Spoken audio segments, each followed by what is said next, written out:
बच्चों की नीड है, जो पहली जो उसकी टीचर होती है वो उसकी माँ होती है। सबसे पहला जो टीचर है वो माँ होती है। तो ये सब बातें हम स्कूल में तो बाद में सीखते हैं, जो कि हम पहले घर पर सीखते हैं। जैसे कि अब हमने बच्चे को कहा कि ये बात गंदी है, ये बात अच्छी है, ऐसे नहीं करना, वैसे नहीं करना। तो हम स्कूल में हमने बाद में सीखना है। आपका हमें पूरी सपोर्ट चाहिए। स्कूल का होमवर्क लगा लो, गुड टच बैड टच के बारे में सर ने बोला। मैंने शायद से 6 महीने पहले बात बोली थी गुड टच बैड टच के बारे में। सर की माइंड में अभी तक बात थी, ये बैड टच के बारे में ये बात बोली थी, और सर ने आज मेरे को बिल्कुल पता नहीं था कि सर मुझे गुड टच या बैड टच के बारे में बोलना है। मैं अच्छे से कब एक्सप्लेन कर पाती, लेकिन मैं फिर भी यही कहना चाहूँगी, जैसे आप लोग छोटे छोटे बच्चों को अकेला भेजते हैं स्कूल में जाने, फर्स्ट क्लास की सेकंड क्लास के बच्चे आते हैं अकेले हमारे स्कूल में, लेकिन रास्ते में उन्होंने ना किसी दुकान से चीज ली। मैं एक सब प्रैक्टिकल आपको करके दिखाना चाहती हूँ। आप चीज ले रहे हो, उन्होंने एक बच्चे ने दुकान से चीज ली कि मेरे को 2 रुपए के अंदर जो टॉफी दे दो।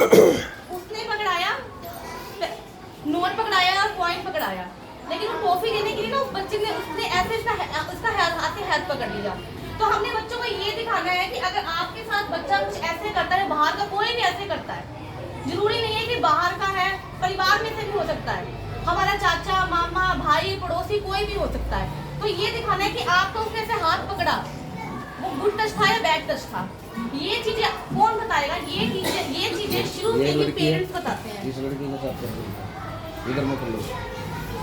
ये जैसे कि अब मैंने अभी आपको एग्जांपल दिया, ये टॉफी वाला, कोई भी चीज है, मैं आपको सिर्फ टॉफी की बात बता रही हूँ। टॉफी है, हमने कोई भी चीज दुकानदार से ली, कुछ भी, ये होगी हमारी, उसने ऐसे हाथ पकड़ के उसने हमें चीज दी, उसने मेरे चीज दी, तो चीज देने की वजह से हाथ पकड़ लिया। तो ये बताना है कि गुड टच है या बैड टच है। ये आप थोड़ा सा आपके सहयोग के बिना हम कुछ नहीं कर सकते। शायद कुछ टीचर्स ऐसे होते हैं बताते हैं, ऐसा नहीं कि हम नहीं बताते, हम अपनी क्लास में पूरा बताते हैं। और मैं आपको ये बात बताना चाहूँगी, मैं स्कूल में टीचर हूँ, और जो मेरी गुड़िया है वो इसी स्कूल में ही पढ़ती है। मेरी गुड़िया खुद इसी स्कूल में पढ़ती है, मुझे कोई प्रॉब्लम नहीं है। मैं पढ़ाने को अपने बच्चे को किसी भी प्राइवेट स्कूल में पढ़ा सकती थी, लेकिन मुझे पता है यहाँ का एनवायरनमेंट अच्छा है, यहाँ पर मेरा बच्चा एक परिवार की तरह पढ़ रहा है, बिल्कुल सेफ है, हर चीज़ की फैसिलिटी मिल गई है। जैसा कि मैडम ने ये बताया कि क्लास में कोई नहीं होता, मेरी गुड़िया 2nd क्लास में है, लेकिन ऐसा नहीं हुआ एक दिन भी कि मुझे उसकी एब्सेंस, उसके टीचर की एब्सेंस में, जब उसकी टीचर हाफ डे की भी छुट्टी पर है, तो कोई टीचर उसकी क्लास में ना गया हो। लेकिन जिस दिन उसका टीचर उसकी क्लास में नहीं जाता ना, उस दिन उसका ना ट्रिपल काम होता है। मैं डबल भी नहीं कहूँगी, उसका ट्रिपल काम होता है। और मेरी गुड़िया मुझे रोज आकर यही कहती है, अरे मम्मा वो मैडम क्लास में नहीं आनी चाहिए, वो मैडम इतना काम करवाती है ना, इससे जो हमारी मैडम ठीक है, वो कम से कम काम तो करवाती है। और इसके अलावा हमने बच्चों को निगाहों से देखना बताना है कि आप निगाहों से पढ़ना बताना है कि आपको वो अंकल है, आंटी है, वो आपको किस निगाहों से देख रहे हैं। निगाहें भी देखो काफ़ी तरीके की होती हैं, अच्छी भी होती हैं, बुरी भी होती हैं, वो आपने बताना है। हम अपनी तरफ से बताते रहते हैं, लेकिन हमें आपका सहयोग की बहुत ज़्यादा जरूरत है। और तीसरे नंबर की बात यह है कि बच्चों को ये बताएं किसी भी अनजान से खाने पीने की कोई चीज़ ना दें। स्कूल है, ये हमारा परिवार है, लेकिन स्कूल के बाहर आपको कोई मिल जाता है, ऐसा मिल जाता है, बेटा आपकी मम्मी ने बुलाया, आपकी मम्मी वहाँ खड़ी है, आपकी मम्मी के साथ ऐसा हो गया, आपके पापा के साथ ऐसा हो गया, आपकी मम्मी रास्ते में ऐसे गिर के, चलो तुम मेरे साथ जाओ। काफ़ी बच्चे हैं जो छुट्टी के बाद खड़े रहते हैं यहाँ पर। अगर आप अपने बच्चों को स्कूल में लेने के लिए आते हो, प्लीज़ टाइम से पहुँच जाया करो। 2:15 बजे आप गेट पर 2:10 पर गेट पर खड़े हो जाए। बहुत सारी ऐसी बातें हैं इसके अलावा। और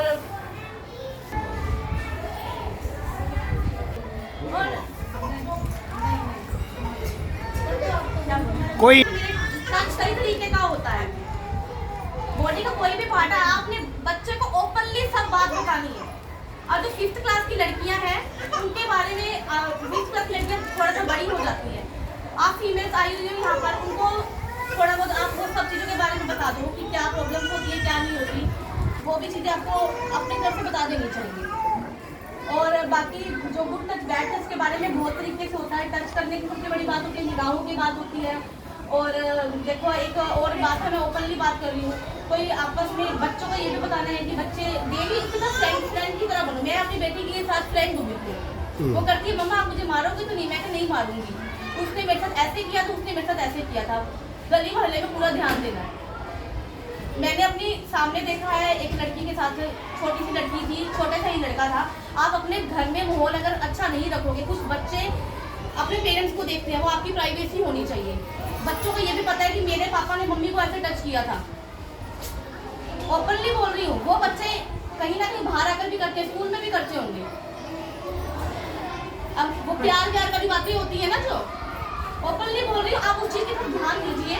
और जो भी चीज है पेरेंट्स अपना प्राइवेसी में रखिए सब चीजें। बच्चा पहले घर से ही सीखता है। सबसे पहली जो नींव है उसकी घर में रखी जाती है। बच्चे को सबसे पता है, सबसे पहला गुरु तो माँ होती है। बच्चों को पता है कि ये चीज अब आपने बतानी है, कहीं नहीं पता होता यार कि मेरे मम्मी पापा भी तो करते, कुछ नहीं होता, लेकिन आपने ये बताया नहीं बेटा ये गंदी बात है, ठीक है ना, ये हमें एक ब्लेसिंग दी है। और एक टच करना, एक तो कोई बात नहीं, शाबाश बेटा, ये शाबाशी होगी, लेकिन एक इस तरीके से टच करना, समझ गए ना? आपने अपने बच्चों को अपने घर पे जाके सबको बताना है। आस पड़ोस के बच्चे, वो भी आपके बच्चे हैं, उनको भी इस बारे में बताओ कि अगर आपके साथ कुछ ऐसी बात होती है तो आपने अपने पेरेंट्स के साथ क्लियर करनी है। अगर स्कूल में कोई ऐसी बात होती है तो अपने टीचर को बताओ। और हमने तो यहाँ पर फिर भी इतनी फैसिलिटी दे रखी है कि हमारे बाहर टीचर वगैरह भी खड़े होते हैं छुट्टी के टाइम पर। कोई और बाकी प्रॉब्लम हो तो आप हमसे बात कर सकते हैं। एक जैसे कोई